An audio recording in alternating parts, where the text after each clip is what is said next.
അപ്പം ഞങ്ങളെ സംബന്ധിച്ചിടത്തോളം ഇത് ദൈവികമായ ഒരു കാര്യത്തിൽ പങ്കെടുച്ചേരുക എന്നതാണ്. നമ്മളെല്ലാം ആദാമിൻ്റെ മക്കളാണ് എന്നാണല്ലോ വിശ്വാസം. ബൈബിളിൽ ആദാം എന്നും ഖുർആനിൽ ആദം എന്നും പറയുന്നത് ആദ്യ പിതാവിനെ കുറിച്ചാണ്.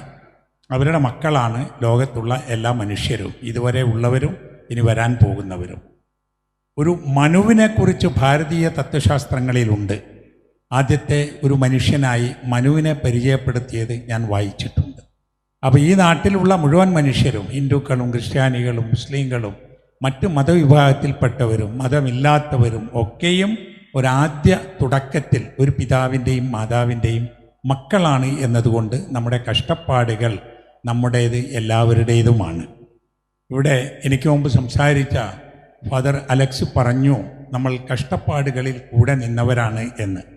എനിക്ക് തോന്നുന്നത് അത് വളരെ പ്രധാനപ്പെട്ട ഒരു കാര്യമാണെങ്കിലും കഷ്ടപ്പാടില്ലെങ്കിലും നമ്മൾ കൂടെ നിൽക്കണം എന്നത് തന്നെയാണ്.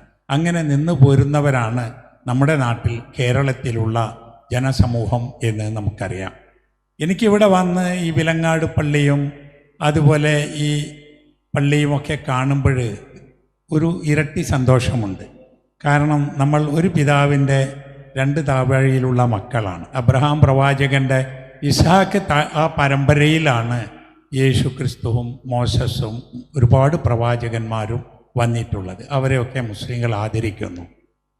ഇസ്മായിൽ പ്രവാചകനിലൂടെയാണ് മറ്റൊരു പുത്രനായ ഇസ്മായിലിൻ്റെ മക്കളാണ് മുഹമ്മദ് നബിയുടെ പാരമ്പര്യത്തിലുള്ളത് എന്ന് പറഞ്ഞാൽ നമ്മൾ ജ്യേഷ്ഠാനുജന്മാരുടെ മക്കളാണ് എന്ന് മനസ്സിലാക്കാവുന്നതേ ഉള്ളൂ. ഏതായാലും നമുക്കൊന്നിച്ച് മുന്നോട്ട് പോകാൻ കഴിയുന്നത് വലിയ ഒരു സൗഭാഗ്യമാണ്. ഇതൊരു നേരത്തെ ഇവിടെ സൂചിപ്പിച്ച പോലെ ഒരു കേരള സ്റ്റോറി തന്നെയാണ്. ഞങ്ങൾ വയനാട്ടിലും പോയിരുന്നു. അവിടെയും കുറേ പ്രവർത്തനങ്ങൾ നടത്തിയിരുന്നു. അവിടെയും ഈ ഒരു കൂട്ടായ്മ കാണാൻ സാധിച്ചിട്ടുണ്ട്. ഇനിയും മുന്നോട്ട് നമുക്ക് ഒന്നിച്ച് മുന്നോട്ട് പോകാൻ കഴിയണം.